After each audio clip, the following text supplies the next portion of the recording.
And now for something completely different, as they say, or maybe not that different. After we've heard the stories and the presentations by Rob and Delphi, we've heard a lot about prehistoric, about ecological challenges, about weather and climate challenges. And all of that also includes, of course, history and the people who have to deal with this. So the next call is going to be on the history, social sciences and archaeology in this project. And it's called The Challenges of Small-Scale Caribbean Isles. I should tell you, I didn't make this presentation. I was not involved in its conception. So I'm just reading. I know what is meant by the makers of it, Corinne Hofman, professor of archaeology at Leiden University, and Gert Oostindie, professor of Caribbean history at Leiden University. So bear with me, I know about as much as you do. But when we talk about small-scale Caribbean islands, we're talking really small scale in some cases, and especially when we talk about the Bass Islands. For example, Statia has less than 4,000 inhabitants. Saba has even less. So small scale is, there's differences in small scale, but for example, if you compare it to Cuba with more than 11 million, yeah, it is really small scale. What we will see in this presentation is the main ideas of the conveners of this call, and they identify 4 major themes. And also important in these presentations are the geographical definitions. But I talked about Statia, and that may be a good idea to give you an idea of what it will be happening in this presentation. Statia has about 3,000 to 4,000 inhabitants. 45% has been born on the island, so the rest are newcomers. That tells you something about migration, tells you something about culture, cultural heritage. 83% has English as the major language. That tells you the importance of language, but also of education. So that are themes that will be coming back in this presentation. So there are 4 major themes identified. And given what I just told you, these might not be too surprising. It's identity, heritage, governance, which I haven't mentioned yet, but we'll come back to that, and education. These are non-exclusive, but these are topics you might want to look at.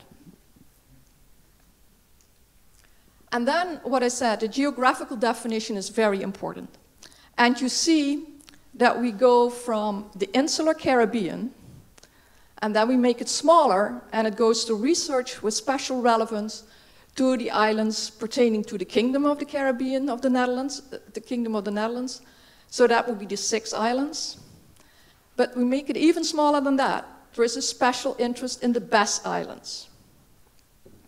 There is room for attention to link it with non-Dutch parts of the insular Caribbean. So I guess you could compare it to concentric circles. You start at the Bass Islands, and then you might look at larger circles, but the Bass is the basis. And of course, I'm very sorry that I don't have pretty pictures of beautiful birds or iguanas. You know, these historians tend to be pretty boring sometimes, I guess. Then the next slide is on features of the insular Caribbean. And the first is actually interesting that it's called the ecological and cultural area. That it's one ecological and cultural area. You will see that the next slide will tell you a very different story. So, but here it's assumed that there is an ecological and cultural area that is the Caribbean. Then another prominent feature of the insular Caribbean is migration, creolization, and globalization. It's also assumed that these are small, dependent economies,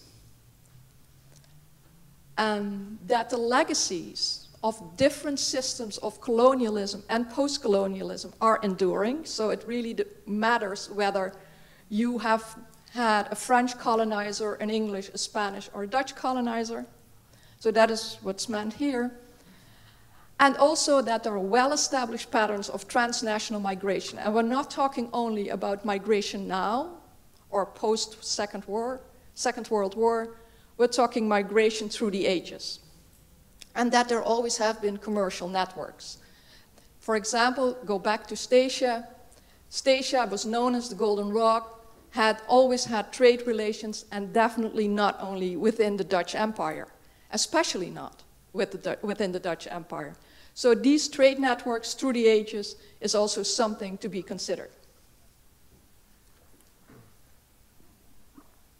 Well, this one culture area that was mentioned in the previous slide is already questioned here in the next slide, and that is maybe also telling for Caribbean studies. Because this is a typical question that goes into Caribbean Studies 101. Are we talking about a one area, and are we discussing homogeneity, or are we looking at diversity? And are we looking at very diverse areas? Smaller islands, bigger islands, different colonial colonizers, different languages, and everything that goes with that. So there are a lot of things that you might want to consider. So there are parallel processes of creolization and interregional migrations, but they're also different because in the Caribbean, not everything happened at the same time. Sugar was introduced in Barbados much earlier than, for example, in Cuba. So there are really differences in chronology as well. There is a great diversity, as you well know.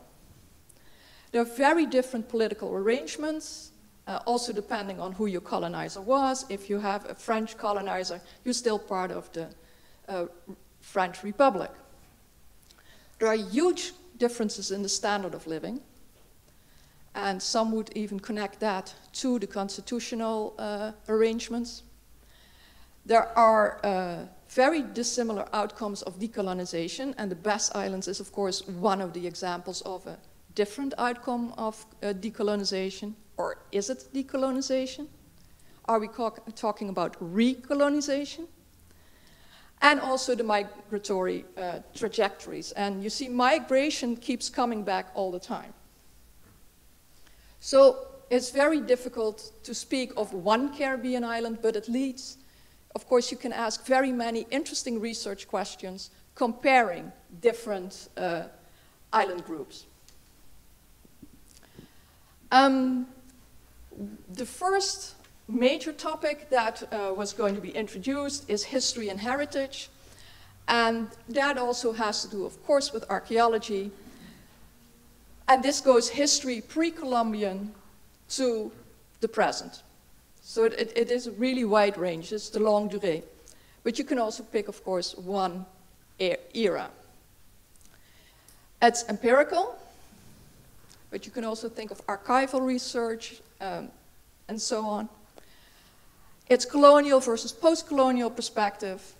And it's also, which is a hot topic right now, I guess, management of cultural heritage. So there are a lot of topics that can be included in your proposal. The next topic was mobility and identity, and you know, migration keeps coming back, and that's for all of the Caribbean. It's an important topic, and with migration comes, of course, identity. Who belongs? Who doesn't belong? Who's included? Who's excluded? What cultural heritage is accepted or not? Are there collective identities? Who is, for example, to quote a well-known book, who is a Reuben? Who is not? So these are questions that can be asked. Then the third major theme is governance. And that is comparing, for example, sovereign nations, independent nations like maybe St. Kitts, comparing it to non-sovereign nations like the Bass Islands. So these are islands that have maybe a bit of a similar history, but a very different outcome as far as governments and post-colonial realities. But you can also look at the Dutch islands, the 6 Dutch islands, and you'll see that there are differences in governance there. Curaçao has a very different system as an independent country within the kingdom to, for example, Statia or Saba. What does this mean if you are not independent, not sovereign? What does this mean for human rights, for local politics, for legitimacy? And what is autonomy? What does autonomy mean in the Caribbean? Can a small Caribbean island be really autonomous? So these are questions that could be asked. And then the final topic is education. Small-scale islands, small islands, of course, have an enormous problem of overhead. How are you going to finance education, but also healthcare, other social services? That is a tremendous problem, and education is, of course, an enormous challenge on small islands. And one well-known book on Saba is called Educated to Immigrate. So why are you educating? Who are you educating? Where can you educate them? What does this mean? In which language do you educate them? Which is, of course, a very pertinent question right now. It's, for example, in Statia, where most of people speak English, but where the kids have to go to school in Dutch because the exams, the eindexamens, are in Dutch. What are you going to do? And I know teachers in Statia who come from the Netherlands and start out, you know, we're going to teach in Dutch, sorry. They start in Dutch, and then they say, well, we can't. We have to, you know, cover the books in English because kids will not understand. So how does this educational system work? What is your historical legacy as far as education? How important is it? Gender. And then I must say I'm a bit surprised about the tourism thing here. I'm not sure why they included this, except maybe that educated to immigrate has become educated to service. I don't know. But of course, tourism is is one of the most important economic sectors in the Caribbean. So it could be that they're referring to tourism as a secondary education. Well, as you've heard from this whole thing, actually, as far as topics go in social sciences, history, and archaeology, anything goes. But there is this constriction as far as geography is concerned. It is very much concentrated on the best islands, on the islands of the Dutch Caribbean, and maybe some other islands to compare it with. But it does not include, and I've been asked to specifically say this, and I know I will disappoint some people here, it does not include the Guyanas, and it does not include mainland Latin America. So this is the conclusion of the presentation by Gert Oost-Indie and Corinne Hofman.